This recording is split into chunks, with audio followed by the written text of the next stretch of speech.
Well, today was meant to be the grand opening of Myer's annual Christmas window display in Melbourne. But the event was cancelled for only the second time in 70 years after pro-Palestinian supporters promised to march against it. Yeah, when Myer cancelled the opening, activist groups called off the protest, happy that they had successfully shut down a much-loved Christmas event with nothing more than threats. A small number of families did turn up at Myer this morning anyway and were met in turn by a small group of protesters calling themselves morons for Palestine. They were mocking Premier Jacinta Allen, who had called protesters morons only days earlier. Take a look.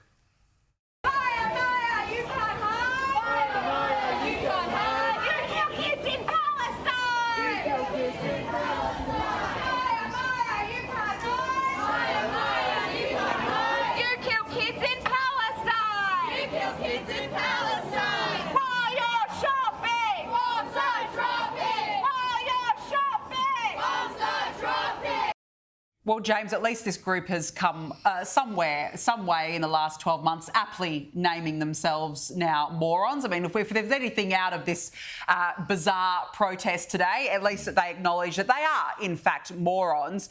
And they want to ruin Christmas for children, but it actually didn't work. When you look at the optics of it, there was only a handful of them. There only seemed like there were about 10 to 12 of them that rocked up, whereas there were so many parents there still bringing their children, which was really, really wonderful to see parents going, no, you know what? This is something special. This is a tradition. We're still going to go. So I really credit the parents for actually going and taking their kids. Yeah, well, good on them for doing that. I've got to disagree with you, though. I think the protesters did succeed because there were more families who stayed away than who ventured into the city this morning. There were still some lines. I do agree that there were still lines, but a lot of people did not go because Myer cancelled the event. And so the protesters, in that sense, won, which begs the question, who now runs Victoria? Certainly the Premier doesn't run the state. The police don't seem to be running the state. It seems like if you want to have a Christmas event, call the pro-Palestinian protesters and ask their permission because it was officially shut down because of the protest. But I do agree with you that the people who went down there today anyway. Well, they defied credit them. To them, But we should. This is the point I was about to make. That they should actually be defying them. And I thought there was a really interesting quote.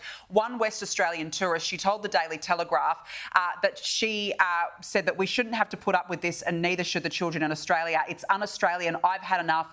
Enough is enough, Australia. It's time to fight back. So that just goes to that point that it's good that there were people still defying. But I have to ask these people. You know, these protesters say that they wanted to ruin Christmas for children.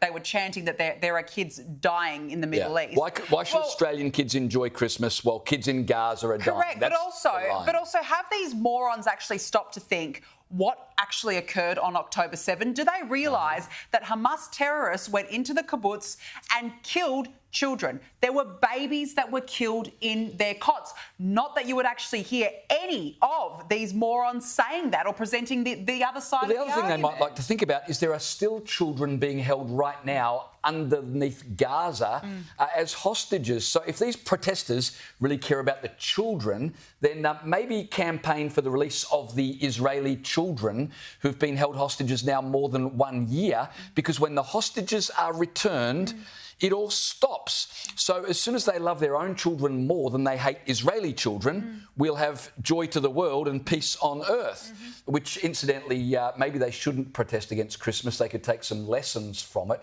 It was Jesus who said, love your enemies and bless those who persecute you. Don't cancel them or march against them. I've got to point out the performance of the Victorian Premier who said she was furious that protesters had done this. Well, you're not the Premier to express your emotions to us. I'm pissed off about it as well, but I'm not the Premier. No. You're the Premier. Do something. The police actually said, the Assistant Commissioner, Tim Tully, he said that the police, get this, Danica, he said the police were there to stand with Myer. It was their decision to cancel the event, but the police would stand with them. What sort of policing is that when the police say, look, we're here to hold your hand while you are intimidated and shut down by protesters? That's not policing. That's just acquiescing to the demands of thugs. Well, they're just spectators, really. And police are just acting as spectators. But once again, the Victorian Labor government, the very hard-left Labor government over there, doesn't quite understand nor grasp these protests because They saw it only a couple of months ago when Hezbollah flags were waved in their streets, as it was in New South Wales. And you remember, James, a couple of weeks back, probably about a month ago, there were also violent protests where horses were pelted with all sorts of objects, acid was being thrown, and yet it appears that Jacinta Allen still hasn't quite learned from that. And don't give me the free speech argument. It's a load of nonsense, because in this case, these protesters have no idea. Their argument doesn't actually stack up. And this is the problem. It gets even worse, right? So you know what Jacinta Allen has done just in the last day or two? She said, she's furious that the Myer Christmas window display official opening has been shut down. So she's going to toughen anti-vilification laws. Right. Because that'll do it. So she's furious and she's going to deal with hate. Yeah. Forget the motion of it. Just deal with the fact that you can't have one group of people, albeit a minority group of people, shutting down tradition and activity for the rest of the country because of their grievances. The other thing is that Victoria doesn't have a permit system for New South Wales New South Wales has a permit system. Victoria doesn't. Now, Jacinta Allen has been asked about this multiple times this year, given that these protesters are continuing. And she said, in my mind, it runs the risk of being very lengthy, unwieldy, time-consuming process for both the police force and the court the government have to go through a lengthy, time-consuming process. God forbid. I mean, we don't want our politicians to have to work and go through things. No, and actually do their jobs and carry out these protests properly, not being active bystanders. It's just unbelievable.